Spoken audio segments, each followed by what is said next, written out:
Let's say our pledge. I pledge allegiance to the flag of the United States of America and to the republic for which it stands, one nation under God, indivisible, with liberty and justice for all. And Bandit, thank you for filling in after Harley went off and left his job. And we have the flag, and draped around it is a plastic bag. We don't know what happened in that jail cell, but we do know we do not have Sandra Bland anymore. And we should have her. I'm wearing my USA flag today in honor of Sandra Bland because this flag let her down.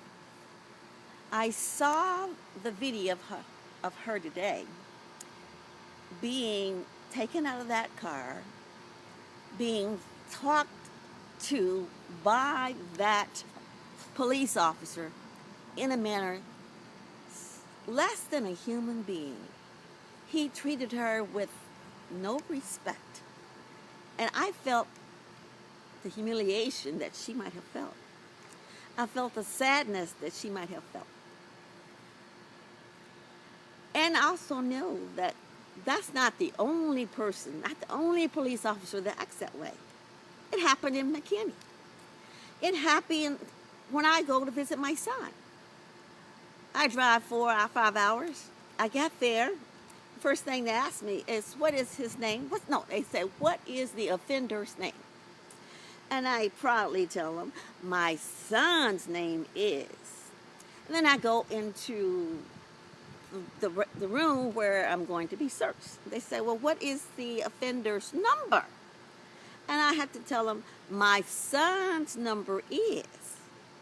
And just a couple of weeks ago, I go to visit my son. And in the break room, the water machine is broken. There's no juice, nothing, no sodas that can come out of the machines. The machines are broken. And all the little visitors are sitting around with their person they're visiting. And I go to the people that are manning the desks. I said, so can we go get water from the break room that you got this bottle of water from? And she says, no, the prison captain, I think the person over the prison, he says, you can't get that. We can't do that today, even though they've done it in the past. So I said, well, I go and I said, well, can you have him come out? She goes and she asks him, she tells him, Mrs. Jenkins would like to speak to you. He hollers back, well, tell her I'll come speak to her after the visit.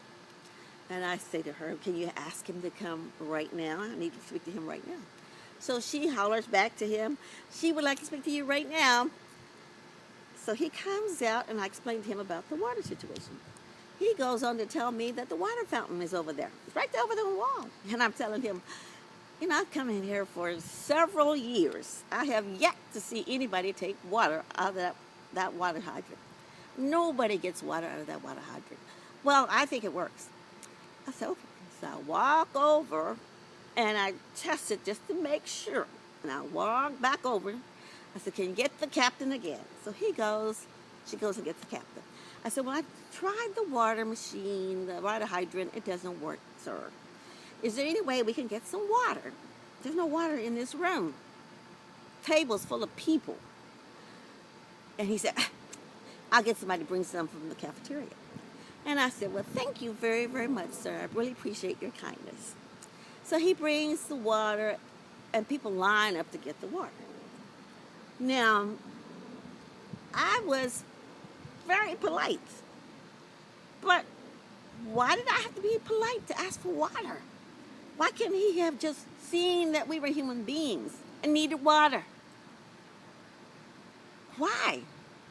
Tell me why. Tell me why.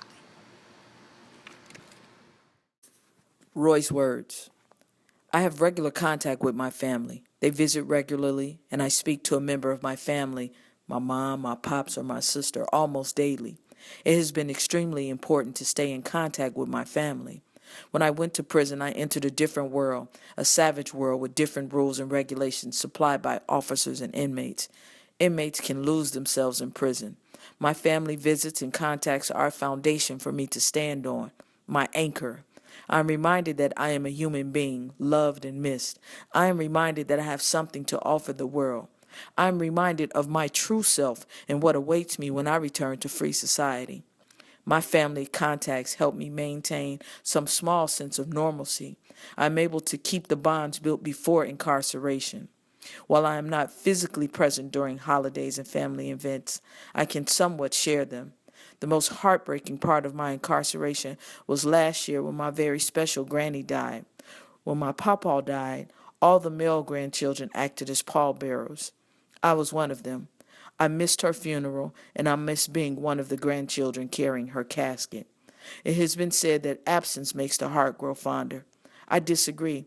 Absence for a prolonged period of time will make the heart forget.